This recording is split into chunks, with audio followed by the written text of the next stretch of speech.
Hello, this is Leith McCombs, and this is Performance Tips. This is the last video in the Singing Skills series. So we're going to talk about some things that you can do to make your performances more well received. So first thing is entrances and exits. Just how you step onto a stage or into the space that you're going to be performing affects how people will receive your performance.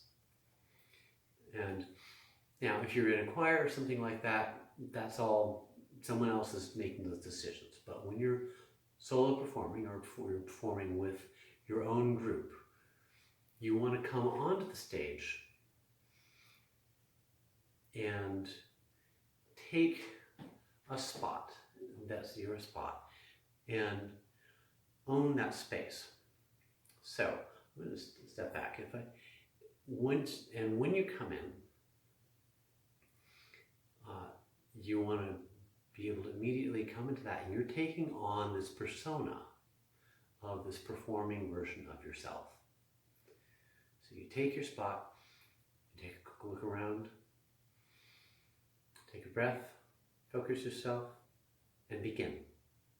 So, I'm going to come on. I walk into the place I'm going to perform.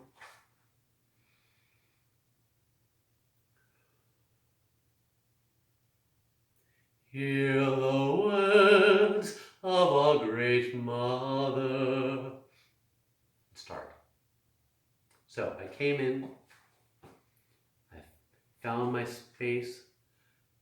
I set my posture while I was looking from side to side, surveying and acknowledging the audience. I took a breath, smiled, so I was ready, and they began the song. And you don't need more than that. But sometimes it's useful to have more than that. And there are some contexts where you do, like if you're in a competition or something like that, it can be useful to introduce your piece. Now, when you need to introduce your piece, you want to be brief. And you want to be in character. That's the most important part. Whatever that character is. But that character, whether that's the performing version of yourself, or a character that you're playing in a play or an opera, you want to be in that character if you're going to speak before you sing. So, if you're going to give an introduction, you come in just like you would if you're going to open your mouth and sing. Instead, you open your mouth and speak. Hello, my name is Leith McCombs, and I am going to perform Hear the Words from the Cantata for Belting by James Gagne. Hear the words of a great mother. Concise, simple, to the point. There are times when it's appropriate to use more. You may want to entertain your audience, especially if you have a band that needs to get shuffled into place. Might share a short anecdote, but have it pretty well scripted and very, very short, only as long as it absolutely has to be. You might sometimes want to say things that give some context to the listener. Like I might come and say something like this. In southern Spain, during the period of Moorish occupation, you would hear songs from balconies distantly wafting in on the scent of rose blossoms. And you would look up and you would see a woman covered in veils, plucking at a lute and singing these wailing melodies that transport you to another time. So you can use it to set the stage.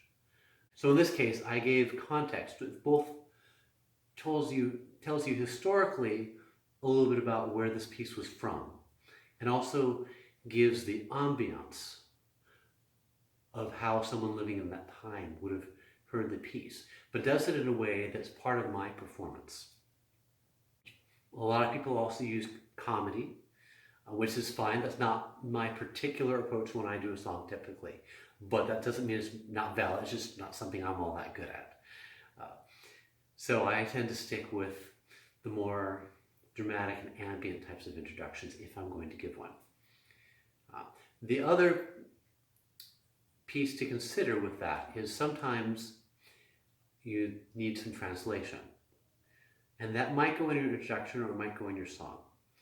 If you're performing a song in a foreign language that a significant number of your listeners aren't going to understand, you need to decide how much of that translation do they need to enjoy and appreciate the piece. If the words aren't really all that important, then just coming in and giving a short summary of what the song's about is fine, and then start singing. And your short summary will give enough to give a sense of what the feeling should be, and then you give them that feeling. But other times, if the words are beautiful and the poetry of itself is worthy of performance, then it's worth taking that time. And sometimes you might take that time during the introduction. I like to incorporate it into the song. So I might do something like there's a song, Adio Querida. Tu madre cuando te nació y te quitó al mundo, corazón no te dio para amar segundo. And then within that song, I would then go to translation. Your mother, when she bore you, gave you not a heart with which to love another. And I incorporate that into the music. I'll keep playing my accompaniment as I speak this poetry, and then I go on to the next verse. That's not always practical, especially if a song is very wordy. Then it might be better to just perform the piece of poetry first and then perform the song. But those are choices you have to make based on the song, what you want out of it, and your audience. Other performance tips. You notice each time I come out and I start something, my hand does something. And that's because gesture adds visual interest to a piece. But gestures should never be meaningless. Instead, your gesture should either have a meaning that relates to the text of the song, or should in some way imply something about the emotion of the song. So, typically, like when I came in and I did, hear the words of our great mother, I'm emphasizing the importance of the great mother that I was singing about. There's nothing literal there, but just this bringing up gesture gives that emphasis. Other times you might want to point. You might even point at a member of the audience. It's polite if you let them know ahead of time that you're going to do this, because that can be kind of off-putting otherwise. So a few gestures here and there to get a point made, to emphasize a point in the song. And then you move on. And then you sing another couple phrases. And then there's another gesture. That helps people track in the song. It helps keep visual interest, and it helps bring importance to different sections. Otherwise, people tend to hear the beginning of the song and the end of the song and forget what goes in the middle. And having some gestures in the middle helps people remember those sections better. Something I do, something I was taught to do actually, is picking some focal points in the audience, which is hard to do when I'm recording like this because I don't have an audience in front of me. But typically when I come into stage, when I survey the audience, that first look from right to left that I do. I pick a couple points, and when I'm in the middle of the song, I'll sing part of the song to this person over here, or really to a space above their heads. And I'll sing another part to this section of the audience, another part to just off the middle. And those movements, what they do is they create a sense of talking to different people, or talking about different people, or different places. So you can use them, you can correlate them to the different people and places in your song.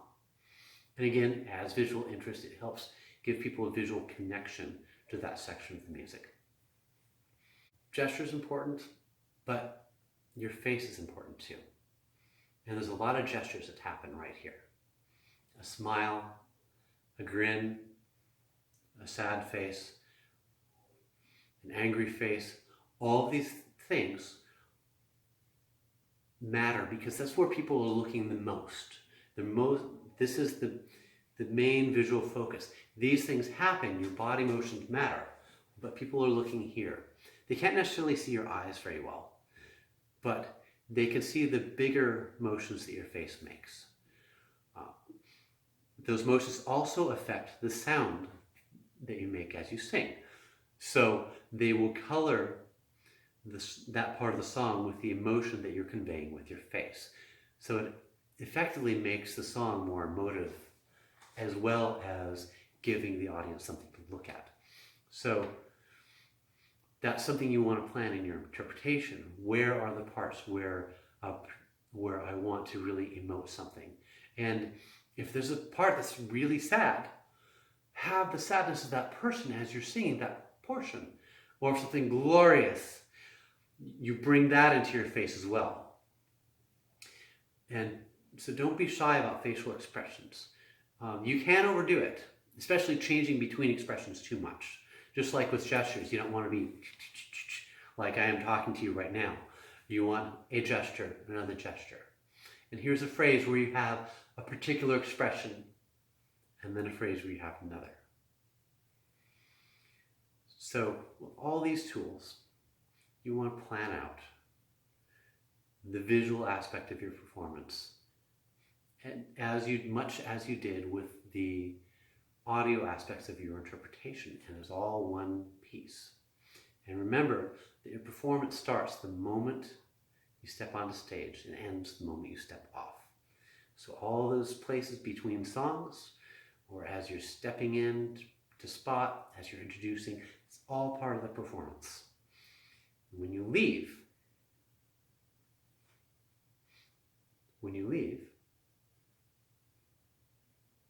thank you and bow. Turn and walk off. Or you might have some words for your audience at the end. Thank you all for coming. I hope you've enjoyed my video series. This is the last item of the Singing Skills series. So I won't see you in the next video, unless it's on another topic. And I hope you get the most that you can out of what I've been able to share.